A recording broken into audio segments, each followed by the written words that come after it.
So we finally get to learn a little bit more about Asuna, because for a long time we know barely anything about Asuna, and I think this episode, while it wasn't the greatest episode of all time, it was giving a little bit more into her backstory, getting a little bit into her real life and who she is, not just a person in the video game and the person we see hanging out with Kirito, but a little bit more to her as her own person. Let's go.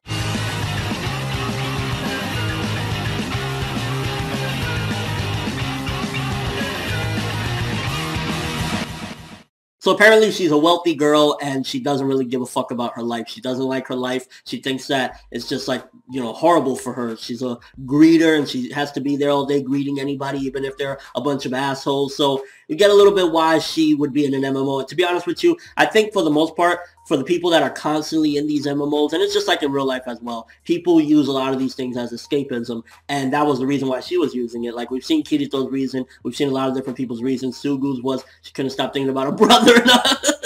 But for the most part, I think that it was definitely a good thing to get that, because it's like, for the longest time, I'm still saying, who's Asuna? Like, aside from what we've seen in the show, we never really got from her backstory. We never really got to see who she is at the core, and 13 episodes, we've seen everything about Shinon, and that's why I think we care about Shinon, or personally, I care about Shinon a lot, because we got that. So an episode like this was definitely important to giving some life to the character. Now, I was a little bit confused about what was going on, because they looked like they were all in their Alfheim gear, and I don't know if there's like a connection or something, or Alfheim has the new SAO in it, because they were talking about the new SAO that they have, but they were all with wings and everything when they were going to the 22nd floor. So is it that it's just a program inside of Alfheim, or they can go with their same designs into the new SAO? That had me a little bit confused. And again, you know, a lot of times they do skip things. So yeah, especially in SAO 1, they skip so much that I don't even know what the fuck half the time when they flash back to things. But for the most part, a lot of this was Asuna reminiscing on how much she really enjoyed her time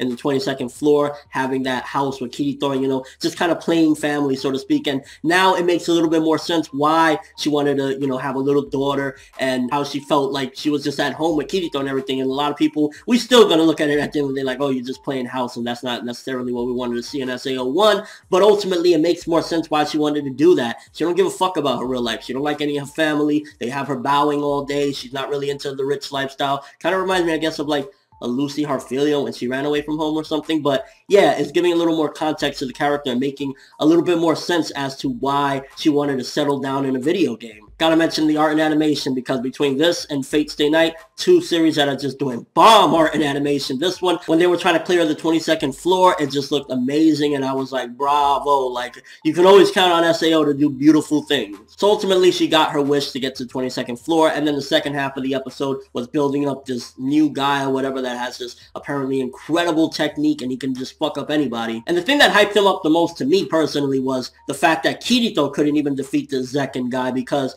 Kirito always comes in, you know, I'm Superman and shit, and it really makes you wonder a little bit about what is up with this dude, because apparently him and Kirito had an exchange of words, and Kirito said no, he can't be from SAO because he's too, if he was an SAO, basically, he's too strong to the point where he would have probably got the dual-wielding sword technique instead of himself. So it makes you wonder, who is this? Because prior to hearing that little explanation, I would have thought immediately, he's probably the remaining death gun that got away. So that's what I was initially thinking. But judging from what we've seen thus far, is like, I don't think that he actually is, because Kirito said he couldn't have been an SAO. So whoever this is, maybe he could be a transfer from Alfheim, or who knows? But the second half was mainly building him up and kind of hearing a little bit about how strong he is, and kind of building Asuna up. Yeah, I'm going to go like, if Kirito couldn't do it and nobody could do it, I don't see her doing it unless, like, she puts it her all. And even then, it's like, it has to be really believable if she's going to beat this dude, if Kirito couldn't even do it. And we've seen, for the most part, Asuna really isn't that strong in the game anymore. She's not like what she used to be in the original SAO. She isn't really kicking ass like she used to be. So I don't know how that fight's going to go down, but it was mainly building that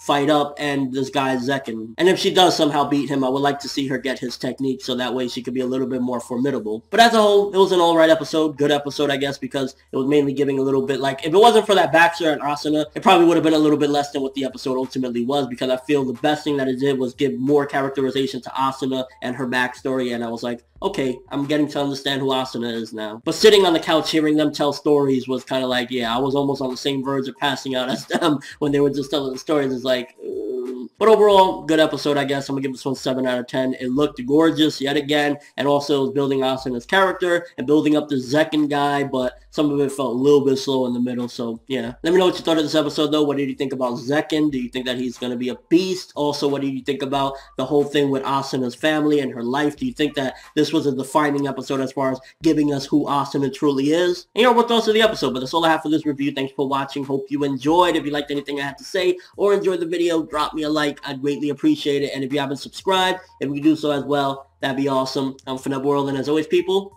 have an awesome day.